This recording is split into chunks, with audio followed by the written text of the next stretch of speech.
The day I wrapped up my divorce, I grabbed a high-speed train ticket back to my old hometown, a phone, my ID, and a bank card that was running low. Those were all I had left after all those years. The housekeeper gave me a ring, saying I still had some stuff to collect. I told him to just chuck it. I didn't need any of it, I shot back. He then mentioned that the little guy was crying for his mom. He's gonna have a new mom soon, the one he's always been dreaming about. My kid really takes after his dad, even in the women they fall for. I used to feel down, wondering why it couldn't be me. Now I just think, if he doesn't love me, so be it. Before the train pulled away, I said my last words over the phone. Tell him not to stress, I'll never bug him again in this life. After dropping those final words, I killed my phone and switched the SIM. From here on, this city was done with me. Next to me sat a little girl about my son's age, her big round eyes watching me cautiously. I used to love kids, but now I don't care about anything. The girl was quiet and behaved all the way. Her guardian, though, was loud, yelling on the phone and cussing nonstop. I popped on my headphones and tried to nap. Not sure how long passed before someone gently tugged my sleeve. I opened my eyes to see her. "Auntie, my mom's missing. Can you help me find her?" The little girl asked, her lips pressed tight. The aisle seat was empty. I had no clue what was going on, so I immediately called the conductor and the train police. After looking into it, they found out the girl's mom had gotten off the train halfway. She looked back nervously as she walked, scared the girl might follow. Basically, the little girl was abandoned. The carriage was buzzing with passengers talking loudly, calling her mom heartless, and saying how pathetic she was. The girl sat quietly, not crying or making a fuss, and I thought for a sec, then showed the train police my ID and gave them my home address and contact info. So, when I got off the high-speed train, besides my phone, Idaho, and low-balance bank card, I also had a kid with me. I officially settled back in my hometown. I cleaned up the lonely little courtyard, planting some fruits and veggies. I framed my grandma's picture and hung it up in the living room. I named the girl Lily, giving her my last name, Lee. I handled the paperwork and got her registered. From then on, my household book wasn't just a blank page anymore. Lily never smiles. She always has this serious look, staring at me solemnly. She gets everything way more mature than her 4 years. She stands on a stool to cook me soup when I'm sick. I think about my own kid, the Jong family's little champ, Alex, who gets a whole ski resort when he wants to ski and a candy factory when he wants sweets. They're so different. Lily asked me why I took her in. "They're so different," Lily said. "Why did you adopt me? I'm just a burden." I patted her head and replied, "Because I was lonely, so can you keep me company?" She looked at me, silent for a while, then nodded hard. "Okay, I'll stay with you forever." Days rolled by. Lily started kindergarten, then elementary school, became the class monitor, and even got into a fight. I was shocked when her teacher called me. Lily's always been obedient, super mature. She wouldn't even glance at her classmates, let alone fight. According to her, they were too childish. I rushed to the school. The teacher met me at the gate, looking helpless. The kid who fought with Lily was a new transfer. Why did they fight? That was all I wanted to know. The teacher gave me a weird look. "What?" Alex said Lily was trying to steal his mom. "What did you say?" I froze. There was a photo in Lily's pencil case, me and her. The teacher explained. Alex saw it and said Lily was shameless for trying to steal his mom. I didn't say anything else. Following the teacher quietly to the office, I saw Alex's dad already there. I first glanced at Lily sitting in the corner, quietly doing her homework. Seeing her calm, I sighed in relief. Out of the corner of my eye, I saw a little boy throwing a tantrum. When he saw me, his eyes lit up, and he ran toward me on his short legs. "Mommy!" I bent down, catching Alex. I didn't hug him, but gently pushed him away. "Kiddo, you've got me confused with someone else." I smiled a bit, then looked up to meet the man's gaze in the room. "Hello, sir. I'm Lily's mom." I never thought I'd see Michael again. The world's huge, and if you don't want to meet someone, you just don't. Alex cried loudly, accusing me of ditching him. Lily grabbed her pen tightly, and I could tell she was getting annoyed. Michael stared at me silently, waiting for my reaction. "Lily," I said, packing her school bag, "can you head home first?" Lily nodded firmly, slinging her bag over her shoulder, and left without looking back. As soon as she was gone, Alex quickly wiped his tears and ran over to hug my leg. Mommy, please don't be mad at me, okay? I know I was wrong. I bent down smiling as I patted his head. Then I looked up at Michael. Mr. Lee, can we talk privately? Ooh. There's really nothing noteworthy about my past with Michael. When my grandma was young, she helped the Lee family by saving Michael's grandma during a kidnapping. So over the years, the Lee family always sent gifts during holidays. After I got into college, my grandma was too old to travel and worried about me being alone, struggling with the city's fast pace. She reached out to the Lee family to look after me. That year, when I came out of the train station with my stuff, I saw Michael leaning against a car, casually messing with his phone. He was so striking. I wanted to use all the cool words I knew to describe him. Falling for him was the easiest thing ever. I knew we were from different worlds and didn't think about anything else. The moon was high, and I was happy just soaking in its light as I walked by. Michael and I went to the same university, running into each other now and then. He'd bring me things on behalf of his folks. Over time, we became acquaintances. Later, I heard about Michael's love story with his childhood sweetheart. Their love was always tangled, with constant sweetness, fights, breakups, and makeups. I was just a bystander, sometimes feeling lost. In my third year, I started an internship far from the university, so I had to commute long distances every day. Once I bumped into Michael, and he casually asked how I was doing. I told him the truth. Not long after, I got a call from Michael's grandma saying there was a vacant house near my company and suggesting I move in. I couldn't refuse the kind offer and was really grateful. After moving in, I noticed signs of Michael's life everywhere and felt guilty. I kept all my stuff in the guest room to keep a low profile. Until one night after working late, I came home to find a drunk Michael passed out on the sofa. I wanted to avoid suspicion, but worried he might catch a cold, so I grabbed a blanket to cover him. Michael opened his eyes and looked at me.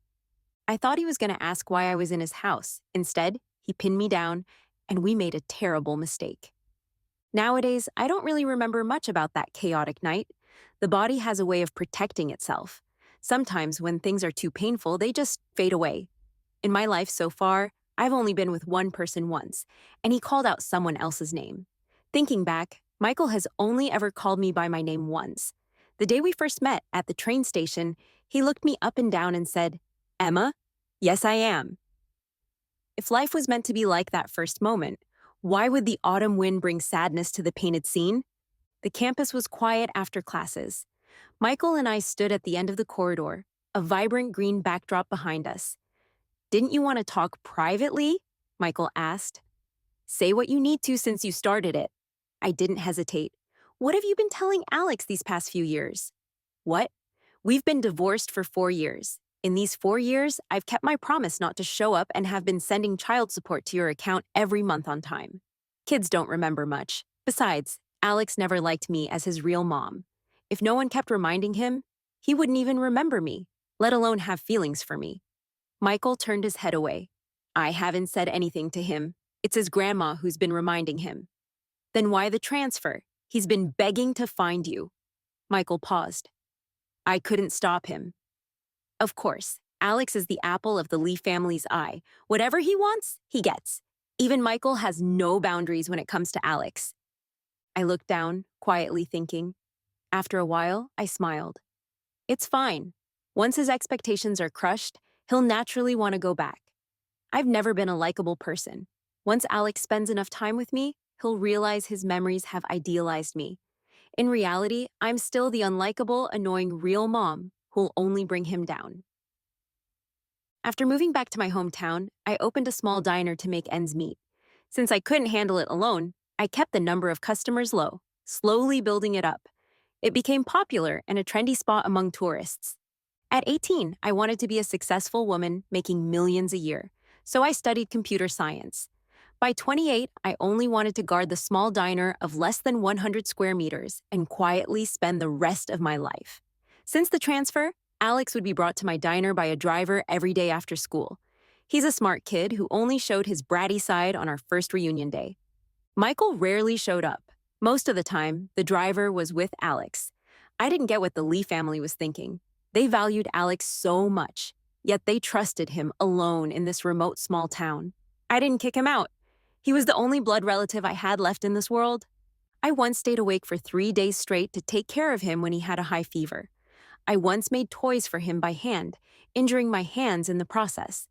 I gotta admit, people are naturally selfish.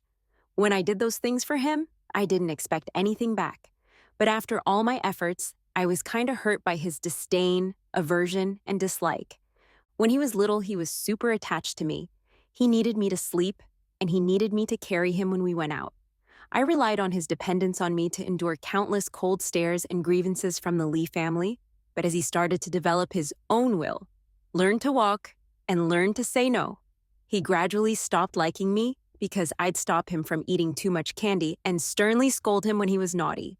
Kids don't really know right from wrong. They just know I often restricted him. So naturally, he didn't want to be close to me anymore. Until one day, after Michael took him out to play, Alex came home and boldly declared, "I don't want you to be my mom anymore. I want Aunt Miranda to be my mom. You don't deserve to be my mom. Get out. This is my house." Lily asked me privately if she could avoid being friends with Alex because she didn't like him. "Of course you can," I said. I didn't mind, but I was curious. "Why don't you like him?" Lily is a generous kid. She rarely shows clear dislike for someone, usually staying indifferent. "He hurt you," Lily said calmly. "You're always sad when you see him." I was stunned. "He knows you're sad, but he keeps showing up in front of you," Lily continued, lowering her head, feeling a bit down. "Can I hit him?" "I can't beat an adult yet, but I can beat Alex," Lily thought for a moment. "Mom, can you send me to learn martial arts? I'll become really strong. Mom, I'll protect you." I agreed to send Lily to learn martial arts. She studied hard. The master said, "Your Lily is tougher than many older kids." I remembered Michael once mocking me, pointing at my nose. "Who'd ever love a woman like you?" That's not true, Michael. Grandma loved me, and Lily loves me. And now, I love myself too. Michael sometimes showed up, always looking travel-worn. He'd sit in my diner, order a couple of dishes, eat, and then take Alex home. Neighbors asked if Michael was chasing me. They didn't know Michael was my ex-husband. They only knew a wealthy bachelor was after a divorced middle-aged woman with a kid. I always laughed and denied it. He's not blind. Why would he be interested in me? He's here to pick up the kid, not to court me? In the past, I'd have wondered what Michael was up to. But now, I'm not curious about him, whether he comes or goes. It doesn't matter to me. Sometimes I wonder when Alex will get tired of this trying to win mom's favor game. He's been in the small town with no aquarium, no amusement park, and no big shopping malls for almost 3 months. Maybe the saying, "the unattainable is always more precious," is deeply ingrained in everyone, even kids. The colder I am towards him, the more he wants to cling to me. He often shows a lonely expression when I gently hold Lily's hand, bend down to straighten her dress, or bring out a special dessert I made just for her from the kitchen. But whenever I look at him, his loneliness disappears, replaced by a sweet smile. People's preferences change with their feelings. When I love this kid, any slight bump would make me feel bad for a long time. But now, even knowing he's pretending to be strong, I feel nothing. I even wonder why he hasn't left yet. His presence here is really quite annoying. I don't hate him, I just don't like him anymore. Early summer arrived, and after the closing ceremony, summer vacation officially began. That day, I opened the diner as usual.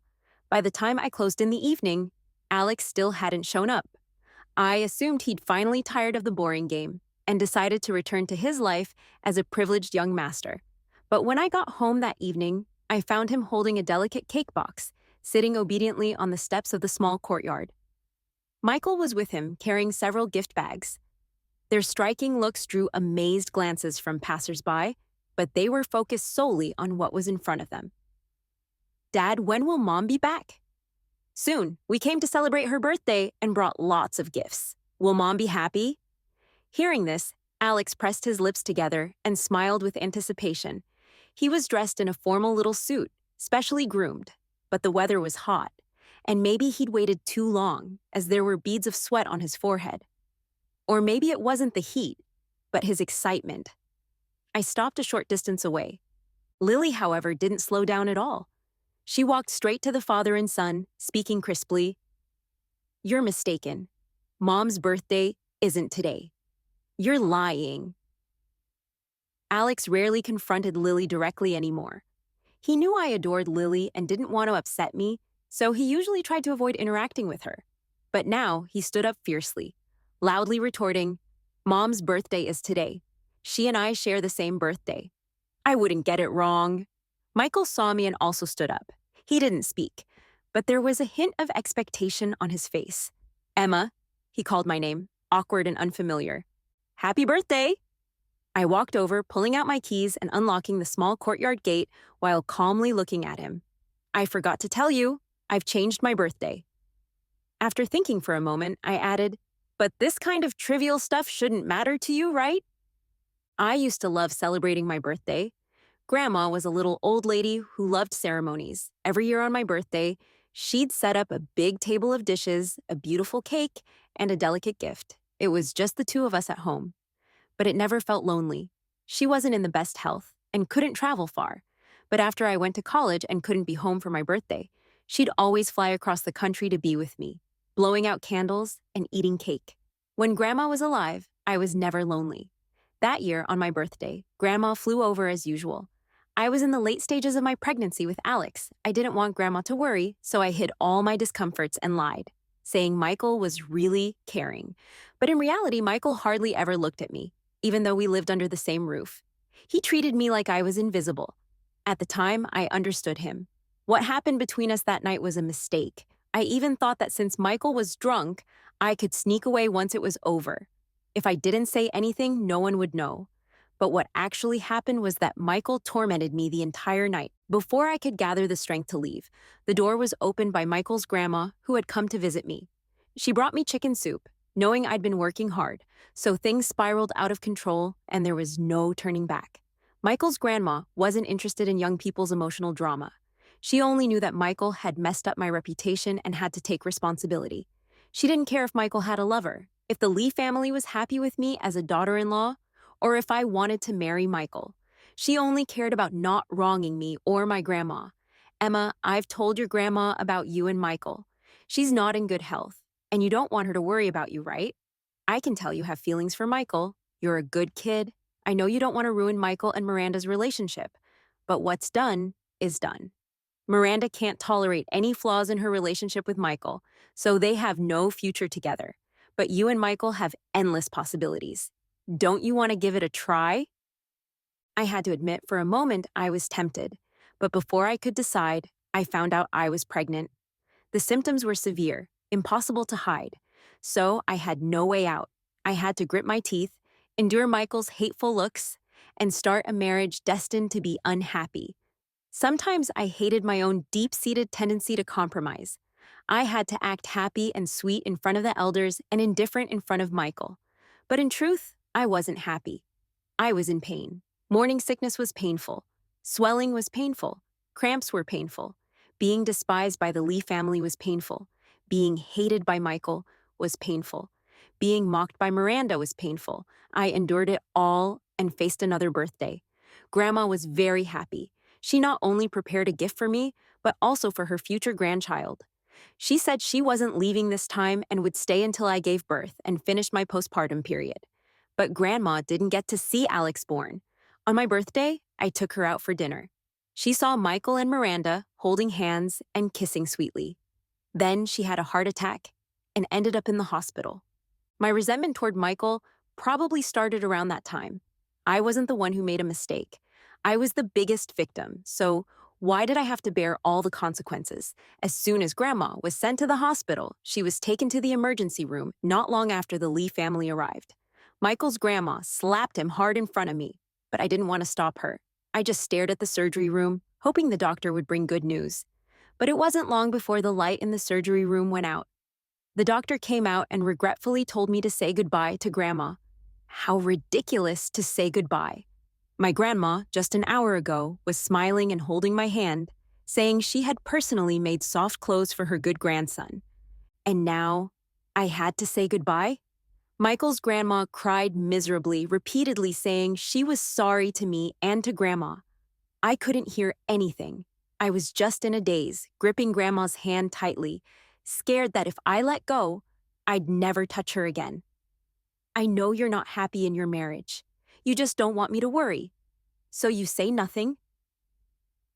Grandma lay on the bed, looking at me with pain in her eyes. I'm sorry, Emma. Grandma can't be with you anymore. She cried in agony, choking on her words. Emma, what will you do if someone bullies you? What if no one's good to you? Who can I entrust you to? Don't worry, dear. I'll take good care of Emma. Michael's grandma vowed tearfully, pulling Michael to make him promise to. Michael knelt by the bed, telling Grandma, Don't worry, Grandma. I'll take good care of her. Grandma looked at him with cloudy eyes and smiled sadly. Hey, the biggest regret of my life was asking your family to take care of her. She clung to my hand, her eyes filled with reluctance to part with me. But in the end, she still left. She left with resentment, regret, and deep sorrow. I clutched my aching belly, and in the midst of my collapse and despair, I screamed through most of the night in the delivery room, giving birth to Alex, perhaps out of guilt. Michael rarely saw Miranda after Grandma's death and often helped with the kid, though he still didn't talk much to me. At least we kept a polite distance. Miranda went abroad because of her heartbreak and rarely contacted Michael. I thought my life would continue like this, stuck in an unhappy marriage with a husband who didn't love me and a lovely son. But then Miranda came back, and upon her return, she took away all of Michael's and Alex's attention, all the family affection I might have had and the love I never received. Miranda took without hesitation. On Alex's birthday, she said she had prepared a grand surprise for him. So Alex ran to her without hesitation, leaving me behind.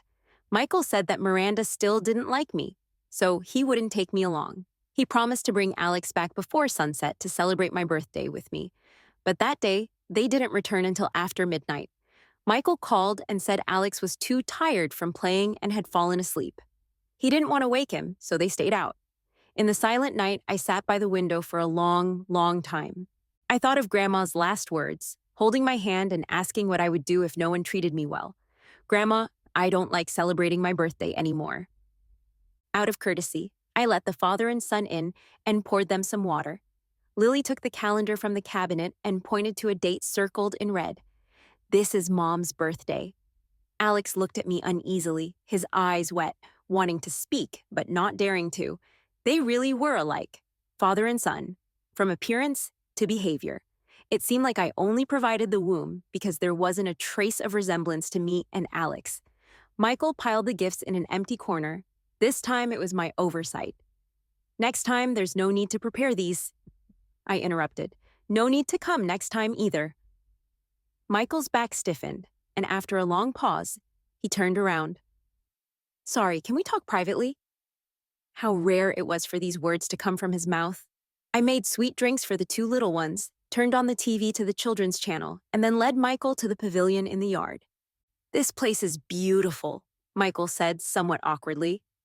Thanks for the compliment. I got straight to the point. Please say what you need to. I notice you don't have another woman in your life right now. Michael said, If you don't mind, can we remarry? I stared at him, silent.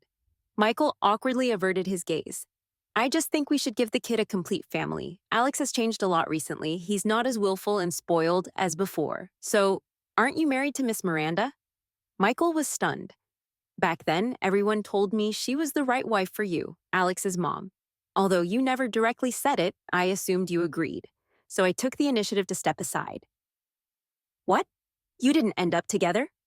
Michael couldn't handle my gaze. His hands clenched and unclenched unconsciously. That's all in the past, and so are we. But we have a kid. So what, Michael? Stop using others as excuses. First it was Miranda, now it's Alex. I smiled softly. Is it so hard to admit you have feelings for me? I used to wonder how insignificant I must be in Michael's eyes for him to be so ashamed to admit it. Love is hard to hide. I never said I loved Michael, but my fleshed ears and racing heart betrayed me long ago.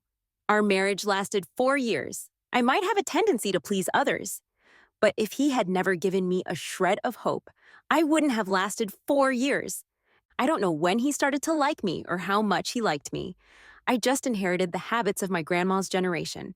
When something isn't good, the first reaction isn't to throw it away and get a new one, but to patch it up and make it last as long as possible. The same goes for marriage. I thought maybe Michael didn't dislike me that much. If I tried harder, maybe the marriage could get better. I desperately tried to find signs of his affection for me, hoping to gather these fragments of love to light my way forward. Eventually, I illuminated the path. The road was rugged, bumpy, and filled with nauseating stench. These fragments of love weren't enough to sustain me, nor did they bring any warmth. They only made me realize how unbearable this marriage was. I used to think maybe you had a strong moral sense and couldn't accept loving another woman besides Miranda. Later, I realized if you really had such strong morals, how could you still have an ambiguous relationship with your first love even after getting married? You're just selfish. You even use Alex missing me as an excuse to reconcile. But Michael, we've been divorced for 4 years. Michael swallowed hard. His voice was hoarse. So, I'm too late, right? It's not that you're too late. I sighed softly. It's just that all of that is in the past. Michael, look forward. Michael raised his hand, covering his eyes. I knew his pride. Seeing him like this didn't bring me any satisfaction. So, I quietly got up and left him in that small space. Before leaving, he reached out and grabbed my skirt with great force. His knuckles turned white and veins bulged. He'd lost a lot of weight, and there was a sense of hidden desolation about him. I heard his suppressed sobs and saw his trembling shoulders. Don't come again, I said. Return to your own life. And take Alex with you. I pulled my skirt back, smoothing it out. I forgot to tell you, my birthday now is the anniversary of our divorce. That was also the day I found Lily. She didn't know her birthday, and I wanted a new one. So we decided to make that day our rebirthday. Consider it an early birthday gift from you. Give me some peace. Thank you, Michael. Michael left, taking Alex with him. He didn't say anything, but Alex figured it out. Before leaving, he clung tightly to my leg, refusing to let go. He cried miserably, his voice sharp and hoarse, his face flushed red, sobbing as if he were about to faint any second. I won't go. Let me go. I want my mom. Let me go. I want my mom. He struggled desperately, begging me. Mom, please don't abandon me, okay? I'll be good and obedient from now on. I won't make you sad anymore. Please don't abandon me, okay? I'll be good and obedient from now on. I won't make you sad anymore. Please don't send me away. Dad, you're a liar. You said Mom would forgive me. Big liar, big bad guy. Go away, Mom, Mom. The car door slammed shut, and I saw Alex crying and clinging to the window, banging on it with all his might. Looking at me pitifully, Michael pulled him away, holding him down firmly, and ordered the driver in a deep voice. Drive. He didn't look at me again. Not once did he turn back. Lily stood beside me, looking up at me expectantly. What is it? I asked gently, looking down at her. They won't come back, right? No, they won't? Mom, are you sad? I just smiled and rubbed her head. Lily, everything will pass. Remember, no matter how painful things are, as long as you keep moving forward with determination and without looking back, you'll get through it. I'd already walked far ahead, but it seemed Michael and Alex were still standing in the same place. But it didn't matter. We were never meant to be on the same path. So there was no need to stop and wait for them. That night, I had a dream. In the dream, I returned to a few years ago, to when Alex was just born. I was so exhausted from taking care of him that I fell asleep on the sofa. Back then, it was Michael, coming home late from work, who picked me up, carried me upstairs, and gently placed me on the bed. He brushed my hair away from my forehead and gave me a tender kiss. Good night, honey. At that moment, I truly believed I could spend my life with him. Later, I understood that a lifetime is too long, and no one can accompany anyone through it entirely. He was a passerby in my life, a vivid brushstroke in my otherwise calm existence. But that's all he was, Michael, you and I, long ago. It was already the end for us. Asterisk, asterisk. After Michael and I divorced, the atmosphere in the Lee family was gloomy for a long time. The woman who wasn't welcomed by everyone was finally gone. But the expected relief didn't come. Michael, always a man of few words, spoke even less after the divorce. He was busy with work, either on a business trip or on his way to one. Even when he came home, he usually fell asleep immediately. Alex, on the other hand, seemed carefree, running around with the nanny every day and throwing tantrums whenever things didn't go his way. But one day, he suddenly asked, "Where's Mom?" The nanny didn't know how to respond. Alex was proactive. He looked under the table, in the wardrobe, in the garden, searching for a long time but finding nothing. "Huh? Where did Mom hide?" Kids forget easily, but Alex was smart. He could clearly remember the last time he saw me. That morning before I left, I smiled, bent down, and patted his head. "Ben, I used to hope you'd be a good and obedient child, but now I understand you're different from me. You have the privilege of being willful. In the days to come, be happy and joyful." At that time, Alex didn't take these words to heart. He was annoyed by my lectures and resented my control over him. But now, as he remembered those words and looked around the large villa, realizing my presence was nowhere to be found, he finally felt sad. That evening, when Michael came home, Alex unusually grabbed his hand. "Dad, did you fight with Mom?" Michael stopped and looked down at him. Alex's innocent face frowned. "Can you apologize to Mom and make up with her? I haven't seen her in a long time. I want to eat Mom's sweet and sour ribs. Can we have them tonight?" Michael looked at Alex's expectant face, first expressionless, then slowly revealing a cruel smile. "I didn't fight with her. I divorced her. Do you know what divorce means? Divorce means she doesn't want you anymore. She'll never see you again, no matter what you want to do. She won't care anymore. She abandoned you. Understand?" He seemed to enjoy the fear on Alex's face and repeated, "Alex, she doesn't want you anymore. She'll have other kids, more obedient and cuter than you. You mean nothing to her now?" "You're lying. Mom wouldn't abandon me." Alex screamed. "You're the one she left. Mom said she loved me the most. She lied to you." Michael laughed. "Alex, you were deceived. Loved you the most? Ha! You believe that nonsense?" "Michael, what are you saying to the kid?" The elders of the Lee family rushed over. "What are you saying to the kid?" They quickly held the distraught Alex, comforting him softly. "Ben, don't cry. Dad was just joking with you. I want Mom. Mom is busy right now. She went back to her hometown and will be back in a few days. Okay? No, no, no. I want to see her now." Alex struggled forcefully.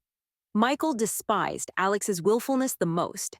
He watched Alex's tantrum indifferently, like an outsider, without a hint of emotion. Even when Alex cried so much he almost vomited, Michael just frowned slightly and went upstairs. The bedroom was exactly the same as before I left, including the large wedding photo on the wall. Sometimes Michael didn't understand his own thoughts. When he and Miranda broke up, he blocked her, deleted her number, threw away all mementos, wishing everything related to her would disappear from his world. But after divorcing me, he threw nothing away.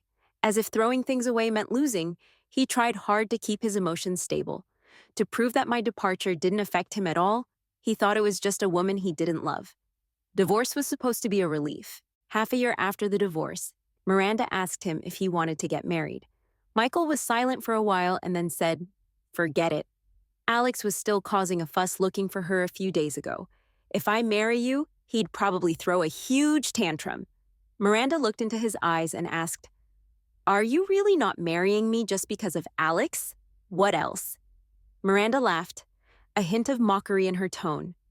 "Michael, sometimes I admire you. After all, you even deceive yourself." Michael didn't understand. "What are you deceiving yourself about?" When Alex turned 18, Michael was still single, but I had remarried. I married a programmer, shy and quiet, but very kind to me, perhaps out of love for me. The programmer even cared a lot about Alex, his stepson.